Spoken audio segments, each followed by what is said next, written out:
भाजपा प्रेम कहाँ से आपने फ्रेज ढूंढ लिया। सबसे पहले तो इसकी दाद देना चाहूँगा आपको मैं। मेरी 33 साल की राजनीति है, तो अभी उनको तो बहुत सीखना है इसमें। तो मेरा कहीं कोई कंपटीशन ही नहीं। और रामनिवास जी बनते हैं तो और भी अच्छा लगेगा, क्योंकि मेरे उसके बहुत मेरे दूसरे बेटे की तरह। मरुधरा की सियासी धरा के दिग्गज नेताओं में शुमार कैबिनेट मंत्री विश्वेंद्र सिंह हमेशा से अपने साफगोई अंदाज के चलते सियासी गलियारों में सुर्खियां बटोरते रहे हैं और इनके बेबाक बोल के चर्चे जितने कांग्रेस गलियारे में सुर्खियों में रहते हैं उतने ही भाजपा में। लिहाजा पर्यटन मंत्री विश्वेंद्र सिंह से द फैक्ट इंडिया की टीम ने खास बात की और इस दौरान भी पर्यटन मंत्री विश्वेंद्र सिंह ने भाजपा प्रेम और मंत्री सुभाष गर्ग से सियासी तलखी सहित अन्य मामलातों पर बेहद बेबाक अंदाज में बात की। सुनिए पर्यटन मंत्री विश्वेंद्र सिंह का पूरा साक्षात्कार। नमस्कार, मैं हूं आपके साथ रुपेश मिश्रा और आप देखना शुरू कर चुके हैं द फैक्ट इंडिया। आज हमारे साथ सबसे बेहद खास मेहमान जुड़े हुए हैं जिनकी लोकप्रियता जितनी कांग्रेस में है उतनी ही भाजपा में भी, और इसी के साथ साथ ये ऐसे मंत्री हैं जो अपने साफगोई के लिए हमेशा चर्चाओं में रहते हैं। मंत्री विश्वेंद्र सिंह जी, आपका बहुत बहुत स्वागत है। सबसे पहला सवाल मेरा कि इस वक्त जो आपकी चर्चाएं हैं वो इसलिए हैं क्योंकि जो आपका भाजपा प्रेम है वो ट्विटर पे खूब झलक रहा है। क्या है इसके पीछे के मायने? देखिए, ऐसा है, ये भाजपा प्रेम कहाँ से आपने फ्रेज ढूंढ लिया। सबसे पहले तो इसकी दाद देना चाहूँगा आपको मैं, क्योंकि बात यह है कि मैंने जो ट्वीट किया था प्राइम मिनिस्टर मोदी जी के सेल्फ सफिशिएंट भारत बनाने के लिए, इसमें क्या गलत किया मैंने। और अगर भाजपा के दो नेताओं ने इसकी तारीफ़ की तो उनका बड़प्पन है। यही बात हमको सेल्फ रिलायंट होना पड़ेगा। आज आप जैकेट खरीद रहे हो, आप अमेरिका जा रहे हो या इंग्लैंड जा रहे हो और आप जैकेट खरीद रहे हो और उसमें नीचे लिखा हुआ है मेड इन इज़राइल या मेड इन बांग्लादेश या मेड इन हांगकांग, और ज़्यादातर चीज़ों पे लिखा हुआ मेड इन चाइना।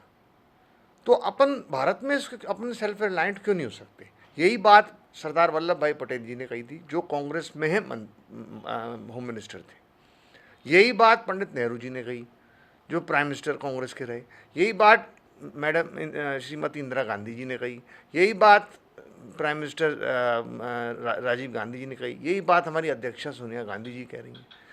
और अगर मैं वो ये कह रहा हूँ तो इसमें गलत क्या कह रहा हूँ। आपके घर में पढ़ा लिखा लड़का अगर बैठा है तो आप उसको ये चाहेंगे वो बैठा ही रहे, भाई अपने आत्मनिर्भर हो।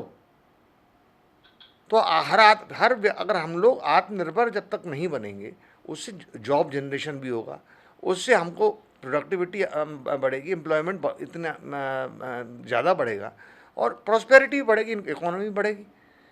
हम बाहर से चीज़ें क्यों खरीदें कि हमारा देश इस सक्षम है उन चीज़ों को बनाने के लिए, उन चीज़ों को हम बाहर से क्यों खरीदें। तो आपके बयान के आते ही सियासी गलियारों में हलचलें क्यों तेज हो जाती? क्या है इस तरह तरह की चर्चाएं होने लगती हैं? देखिए, ऐसा है कि मैं साफ बात बोलता हूँ, पहली बात।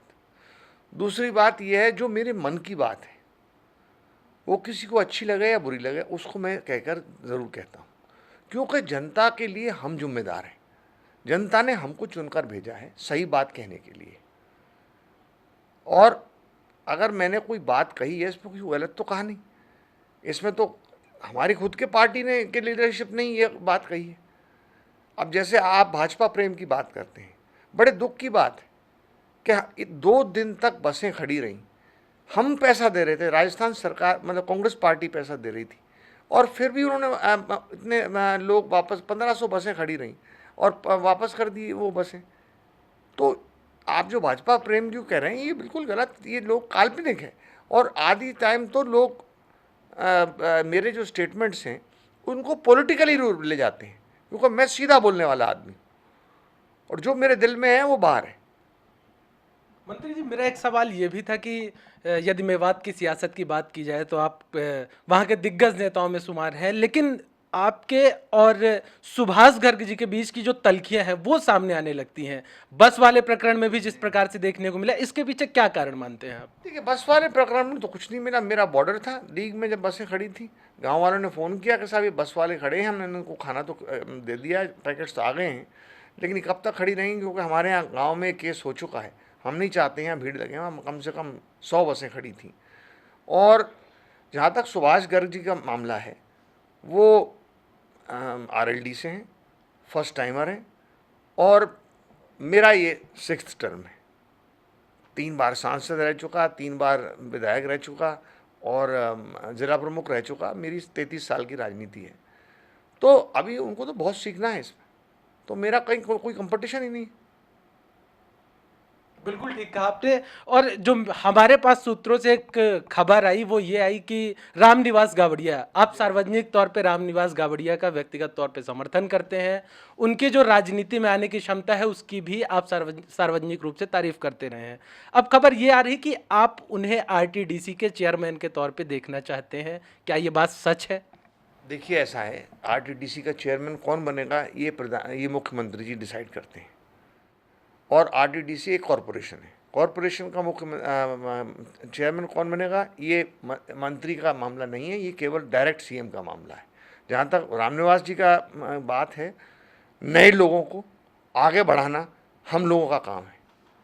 आगे बढ़े नए लोग, युवा पीढ़ी आगे बढ़े, कुछ काम करे, कुछ सीखें और राजनीति में अच्छा करें, ये हमारा कर्तव्य बनता है।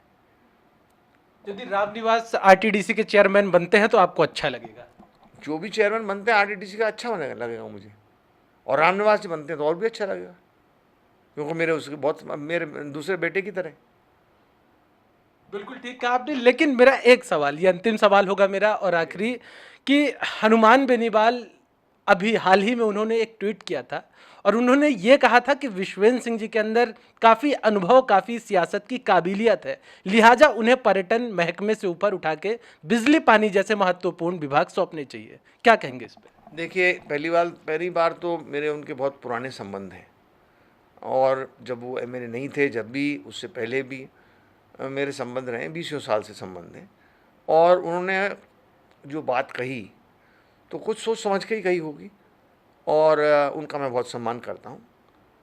और इसके अलावा कौन सा पोर्टफोलियो किसको देना है, ये CM के ऊपर है, निर्भर है। तो इससे ज़्यादा मैं इस पर कमेंट नहीं करूँगा, क्योंकि फिर वो एक नई कंट्रोवर्सी चालू हो जाएगी।